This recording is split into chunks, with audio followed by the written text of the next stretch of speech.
Hey everyone, welcome back to the channel. PokeOz here. The title of today's video, and of course the topic, what's next? And what I mean by that is, what is the next big set to take off when it comes to Pokemon card investing? In case you haven't been in and around the hobby the last 2 to 3 months, we've seen some serious gains across a lot of Sword and Shield sets. And contrary to that, we've also seen some serious declines across the Japanese side. Now, there could be a few reasons for this, perhaps money being taken from one area and moved to another, things coming out of print, supply, like demand finally eating up supply, which I've done plenty of videos on that. But today's video is all about what is coming up next. We've seen, like I said, movements across Sword and Shield in sets like Lost Origin. We've seen it in Brilliant Stars. We've seen it in Chilling Reign. We've seen it in Evolving Skies, of course. We've seen it in Fusion Strike. And most recently, Astral Radiance selling out on the Pokemon Center US has caused that set, particularly in Australia, to go absolutely bonkers. And I hate to say it, but I don't know if it was a fluke, but literally, if you didn't see it, I uploaded a video about some sets that might be making some movement. And I said Astral Radiance is next to go. And then all of a sudden, literally 5 hours later, it sold out on Pokemon Center and went bonkers in Australia. It went from like, you could buy it sub 200, like 199 Australian. Now it's like the cheapest 320, literally in the space of 24 hours. So I don't know if that's a fluke, but anyway. What's next is the title of this video. Hey, if you haven't subscribed, please do so. And if you want to become a channel member, that's nice and easy. It gives you a direct line of communication to me. If you're a channel member, you can email me and ask me any specific Pokemon investing related questions. Now, before we get into the topic at hand today about what's next and how to figure it out, I just wanted to give a shout out, okay? Channels and individuals and companies and YouTubes, stations don't grow unless there's support from other people. Like, my channel doesn't grow unless you guys watch it. So thank you so much for watching. It also doesn't grow unless you share it around to your friends or other people that might be interested to create new business and new people and new viewers that might want to watch it. So I want to give a shout out to these guys. They've created an app and I've plugged it before. It's called pocketdex. It's a new app. If you look at the few reviews that are up for it on the Apple Store, all of them are like pretty much 5 stars. Everyone's raving about it. So pocketdex, there's a few features that make it unique. You know, it's a clean and smooth, easy app to use. It's all about putting your Pokemon card collection in there. But the biggest part is it's got a few features that make it, it's almost like there's some AI incorporated into it. Like, you can invite friends, which is nice and easy to do. Once you can see your collection, their collections. You can see, what percentage of each set you've completed and what percentage of each set they've completed. It suggests trades, of course, but the big one is if you haven't got a card, and I'll show an example up on the screen, there's 2 little arrows down the bottom. You just click on it and it takes you straight to TCG Player where you can buy that card and add it to your collection.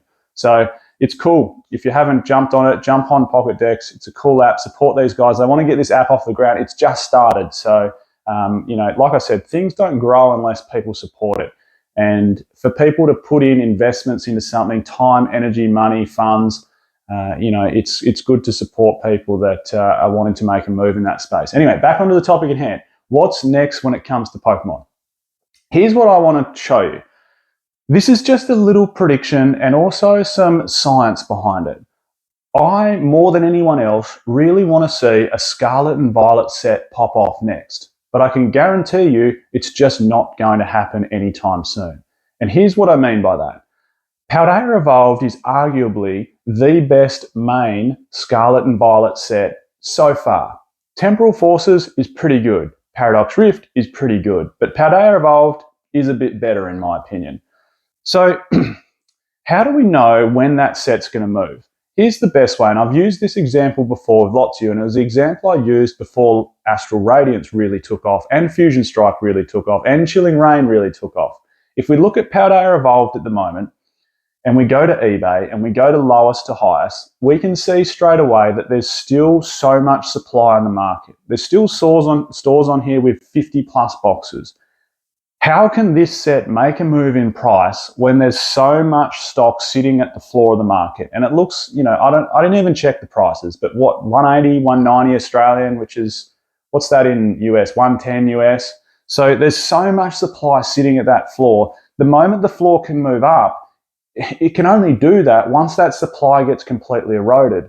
And it won't be for a long period of time. If you've still got stores sitting with 50 boxes in stock or 200 boxes in stock, That floor of the market is going to take a while to move now that attention has moved to newer sets that are getting marketed and newer hits that you can then sell on eBay or add to your collection, like Temporal Forces and Paradox Rift and Twilight Masquerade that's about to come out. So that attention for Paldea Evolved, it's just going to be hard. There's not going to be a heat there at the moment. It's going to be hard to move that floor of the market. That set will only start moving when demand swallows up that supply sitting at the floor of the market and we get a new floor of the market.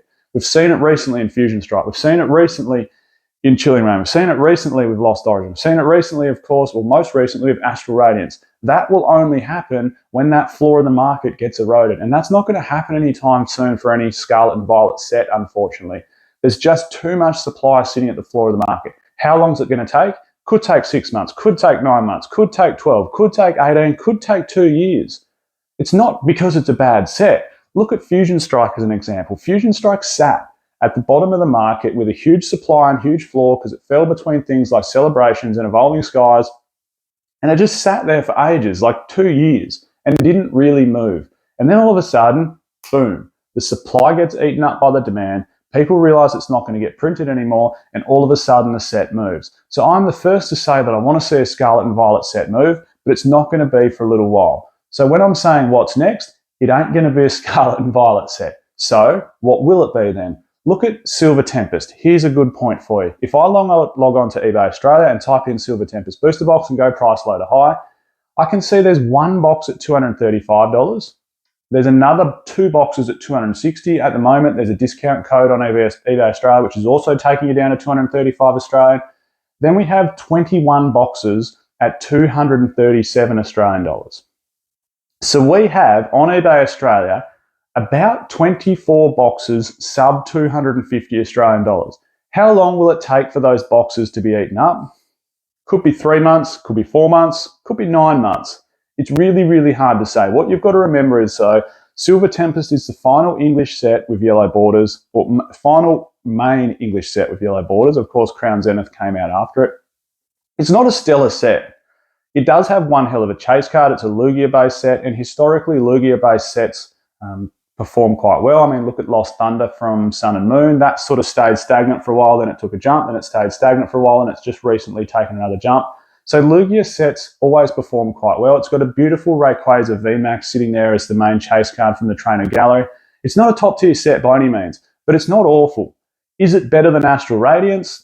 Personally, I don't think so. It's got a stronger main chase card in the Lugia compared to the Machamp, but I think Astral has a little bit more depth to it. Astral was probably arguably short printed a little bit less, I should say, than Silver Tempest. So I don't know if it's going to do what Astral Radiance did pretty much in a 24-hour period. But as soon as the floor of this market sells out, we're going to see some price jumps for Silver Tempest. The other thing in Silver Tempest's favour is this graph. So this is straight from TCG Player for the last year. And as you can see, before the reprint that happened in the third quarter of 2023, Silver Tempest hit a high of pretty much $150 US. Then it went back down, okay, to whatever it went down to, 100, 110. Now it's straight back up. What's it sitting at the moment? 130, 140. So what it shows is there's some volatility there. As supply erodes, price went up. So it means there's demand for that set. If we look at a lot of the other modern sets from Scarlet and Violet, they haven't really taken that jump yet. So if it hasn't taken that rise and then reprints hits and it dips, it will, like a set that does that, historically it shows that it will rebound. Look at Lost Origin. That took a big dip and look how quickly it rebounded straight back up to where it left off. So Silver Tempest, once this supply erodes, that will be the next set to move. And another thing that's in its favour is what starts to happen is when money gets dumped into sets like Fusion Strike, Chilling Reign, Lost Origin, the moment those sets get eaten up and price moves to a point where people go, "Ooh, you know what? Lost Origin at," I'm just plucking numbers out of the air, Lost Origin at 250 US. I think the better buy is Silver Tempest at 140 because you know what? I think Silver Tempest can get to 280 quicker than Lost Origin can get to 500. So a lot of people are in this just for that quick sort of 1 to 2 year turnaround. Not many people play the ultra long game. So what I'm getting at there is people will think that Silver Tempest will double quicker from 140 to 280 than what Lost Origin will from 250 to 500. I know Lost Origin isn't $250 yet. What I'm getting at is once it does, and once those sets, Fusion, Lost Origin, Chilling, move to a place where people go, "Ooh, starting to get a little bit expensive," They will start putting money towards something like Silver Tempest, and before you know it, the floor of the market for Silver Tempest would be eroded, and the new base price will start moving up. And then it's in control of the secondary market then has control over the price rather than main or big box retailers and main stores. So I guess what I'm getting at, the next set that possibly will move should be something like a Silver Tempest. Also, man, Brilliant Stars must be close from selling out on Pokemon Center. Shouldn't it? Isn't it? Mustn't it? Like, that's a good... I don't talk about Brilliant Stars enough. Brilliant Stars is a good set. It has a good trainer gallery, but they're so easy to pull those cards, so it means the value is... Charizard Old Art, it's good. It's a solid set. It'll perform well long term. It must have just been printed to the absolute moon to still be in supply in Pokemon Center, but that's another one to keep your eye on. Anyway, that's it for me today. I'm Michael, this is Pokeoz, and I'll catch everyone next time.